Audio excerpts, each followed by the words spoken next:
Bienvenue pour ce nouvel entretien politique sur TV78. Nous poursuivons chaque semaine nos échanges avec les maires du département des Yvelines. Invité aujourd'hui, Eddy Haït à la tête de Carrières sous Poissy depuis juillet dernier, mais aussi depuis entre 2008 et 2014. Bonjour à vous. Bonjour. Carrières sous Poissy, commune de plus de 16 000 habitants. Elle se trouve dans la 6e circonscription, appartient à l'intercommunalité de Grand Paris, Seine et Oise. Et la première actualité déjà de votre commune, c'est une réflexion qui est en cours autour de la tristement célèbre mer des déchets, cette montagne de détritus de 300 hectares, à cheval également sur les communes de Triel-sur-Seine, de Chanteloup-les-Vignes, qui va disparaître grâce aux actions notamment du département. Se pose maintenant la question de l'avenir de ce site. Quels sont déjà vos souhaits pour cette ancienne, on va dire, mer de déchets ? Mon premier souhait était de garantir une réappropriation par les citoyens de ce que pourrait être l'avenir de ce grand espace naturel qui a été souillé, comme vous l'avez rappelé, par une décharge sauvage tristement appelée la mer des déchets et qui a trop fait justement la une des médias.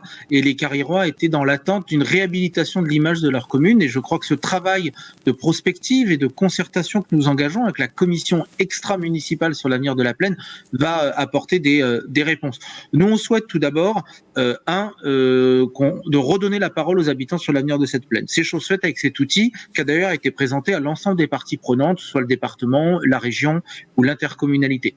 C'est aussi pour nous l'occasion de réaffirmer ce que nous avons dit devant les Carriérois pendant la campagne électorale, c'est que nous souhaitons un projet à l'opportunité écologique hors du commun, mais surtout inclusif et créateur d'emplois. Nous avons besoin d'un secteur qui crée de l'emploi au regard de la main-d'œuvre jeune que nous avons sur le territoire et qui n'est pas aujourd'hui formé et mis sur le chemin de l'emploi. Cette question environnementale, plus largement, c'est le dossier primordial un petit peu de votre nouvelle mandature. Vous avez aussi déposé une plainte contre X pour mise en danger de la vie d'autrui en raison de présence de métaux lourds avec forte concentration dans certains sols. Nous souhaitons faire de l'écologie très clairement la grande cause de ce mandat, mais une fois qu'on a dit ça, on n'a rien dit. Donc il faut faire la preuve que nous sommes capables, collectivités territoriales, d'intervenir pour protéger les habitants. On peut les protéger sur le plan social, sur le plan économique, mais on doit aussi les protéger des risques environnementaux. Et donc nous avons fait le choix, en plus de lancer une démarche de concertation sur la plaine, d'avoir une démarche juridique et même judiciaire concernant la pollution aux métaux lourds de cette plaine. Vous savez que les taux sont très largement supérieurs aux moyennes franciliennes, qu'il y a eu des cas de saturnisme, qu'il y a encore des risques d'intoxication au plomb aujourd'hui de nos populations. Donc on a souhaité marquer une étape en faisant la démonstration que la ville était capable de créer un bouclier juridique. Voilà, donc là nous protégeons sur une des pollutions qui caractérisent les sols de Carrières sous Poissy. C'est une démarche un peu nouvelle pour une commune comme la nôtre, mais on l'a souhaité très claire et très transparente. Et puis c'est surtout la volonté de montrer qu'on tourne une page sur un certain laisser-faire. Voilà, donc on a la volonté de dire à nos habitants, nous allons vous protéger sur l'ensemble des risques environnementaux auxquels vous pouvez être confrontés. Est-ce qu'on pourra identifier les pollueurs finalement ? Il y a l'histoire qui nous explique les raisons de cette pollution.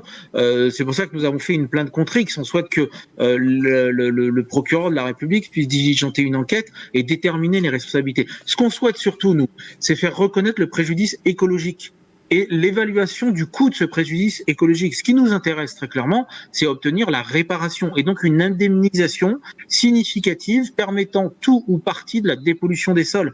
Car nous avons besoin, même si les projets peuvent être multiples sur cette plaine, le département propose une forêt, ça mérite d'être étudié. Néanmoins, nous pouvons aussi travailler sur la problématique de la résilience alimentaire. Comment faire que cette plaine agricole renoue avec son histoire, justement, agricole. Et donc, en dépolluant tout ou partie de ces espaces, nous pouvons permettre à cette plaine de renouer avec une forme d'agriculture périurbaine qui, en période de crise sanitaire, est plus qu'utile parce qu'on a vu à quel point la rupture des chaînes d'approvisionnement était réelle quand la machine économique se bloque. Voilà. Donc, oui. Je suis très attaché à la notion de résilience alimentaire. Vous parlez de cette question de crise sanitaire justement dans l'actualité, et ce n'est pas propre à votre commune de Carrières sous Poissy, mais il y a la gestion de ce dossier, de cette crise sanitaire. Il y a aussi la gestion sécuritaire avec la menace d'attentat et le plan Vigipirate qui a été encore renforcé et qu'il faut mettre en pratique maintenant dans les différentes communes. Comment s'est passée plus globalement la rentrée ? C'était la rentrée pour les élèves cette semaine, une rentrée très particulière. J'imagine que vous vous êtes rendus dans les établissements scolaires aussi ? Très rapidement, vous dire que depuis le mois de juillet que tous les maires sont installés, on vit quand même une époque très très particulière. Crise économique, crise sanitaire, crise terroriste. Ça vous montre à quel point notre démocratie elle est solide néanmoins et à quel point la commune, échelon de base de la nation, est indispensable au fonctionnement de notre République. Voilà, j'en profite aussi pour saluer, vous me permettez Wilfried, tous les services de l'État qui travaillent à nos côtés parce que la période elle est très difficile pour toutes et pour tous et une pensée pour tous les citoyens qui sont confrontés à la crise. Alors oui, je me suis rendu dans les écoles mais aussi dans les accueils de loisirs hier pour témoigner de ma reconnaissance aux agents publics qui sont mobilisés et aux enseignants car effectivement l'alerte attentat qui est l'alerte Vigipirate qui est portée à son maximum aujourd'hui suscite des inquiétudes et elles sont légitimes. Donc, il a fallu assurer la présence de la police municipale, vérifier tout ce qui est centrale d'alarme, tout ce qui est dispositif d'alerte, mettre du barriérage, flécher des entrées différemment. Bon, voilà, tout ça, je dirais, la fonction publique, elle est au cœur de cette réaction. Les élus, ils sont là pour être totalement mobilisés. Ce sont des choses que nous savons faire.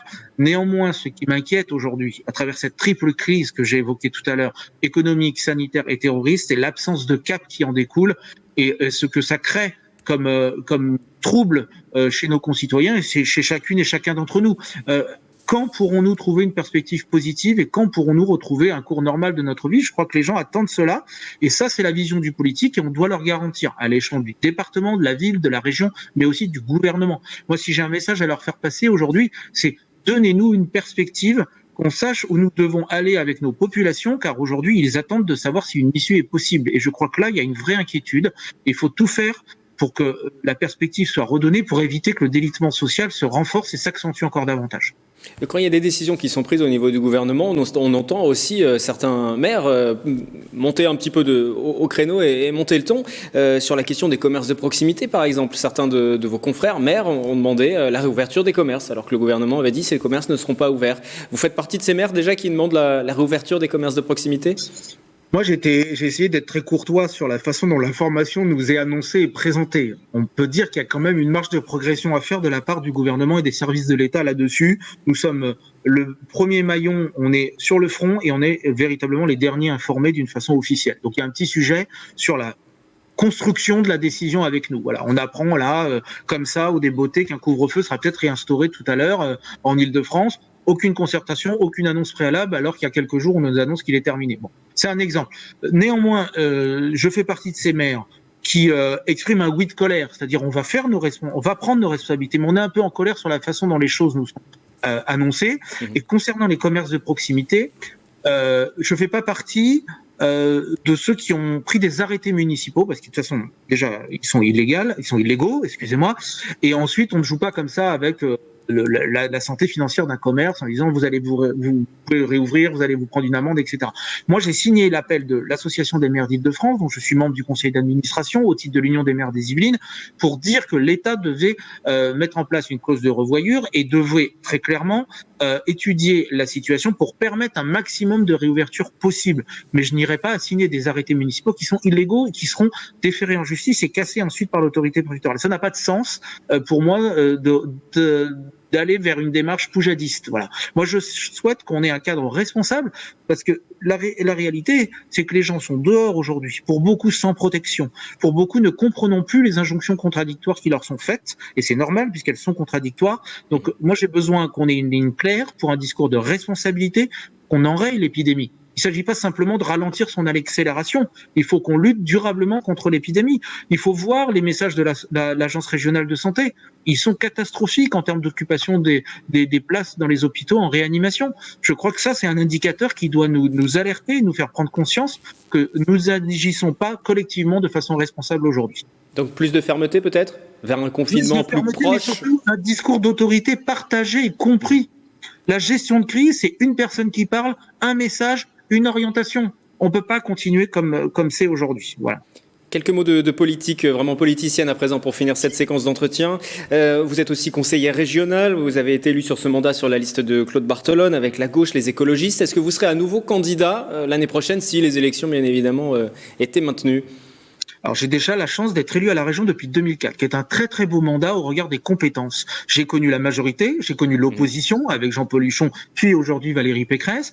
Je préside un groupe écologiste et progressiste à la région, 11 élus, c'est une force centrale dans l'opposition aujourd'hui aux côtés des autres groupes. J'ai la ferme intention de pouvoir me représenter aux élections régionales, si j'en ai bien évidemment l'opportunité, sur un projet, sur une rencontre, J'ai pu échanger avec Audrey Pulvar, vous savez, qui a lancé un appel qui s'appelle Île-de-France en commun. J'ai vu une femme de conviction qui avait la volonté d'ancrer son action sur la Grande Couronne auprès des élus locaux. Moi, c'est le cadre dans lequel j'invite Audrey Pulvar à travailler aux côtés des élus locaux et à bien agir en lien avec la Grande Couronne. Paris, c'est 2 millions d'habitants. Le reste de l'Île-de-France, c'est 10 millions d'habitants.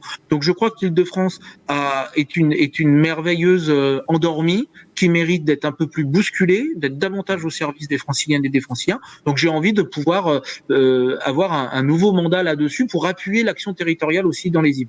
Les forces de gauche peuvent s'unir, parce qu'aujourd'hui, elles sont divisées, et puis il faudra choisir quelqu'un pour l'incarner. Vous avez évoqué Audrey Pulvar notamment. Moi, j'ai signé son appel, donc je ne vais pas vous parler des autres. Mais évidemment que l'union est plus que nécessaire. Est-ce qu'elle est possible aussi? Il y a quand même des divergences de fond sur certains dossiers et sur la vision pour l'Île-de-France. On évoque la possibilité d'un report des élections. Peut-être que ça peut ouvrir un temps complémentaire de réflexion et de travail en commun. Néanmoins, des projets co-construits avec des électorats différents, ils s'additionneront, ils créeront une dynamique. Ce qu'il faut, c'est s'adresser d'abord et avant tout aux Franciliennes et aux Franciliens qui attendent de nous une offre politique nouvelle, construite et en phase avec leurs préoccupations et surtout en capacité à apporter des réponses à la triple crise que j'évoquais encore, excusez-moi de le répéter, crise économique, crise sanitaire et crise terroriste. Les gens souffrent aujourd'hui. Nous devons les accompagner, nous devons les protéger. C'est le rôle des élus et c'est maintenant que notre démocratie est mise à l'épreuve. Merci beaucoup, Eddy Yaït, d'avoir été avec nous pour cet entretien politique à revoir dès à présent en replay sur notre site internet. Et puis on se retrouve la semaine prochaine avec un nouvel élu du département yvelinois. À bientôt.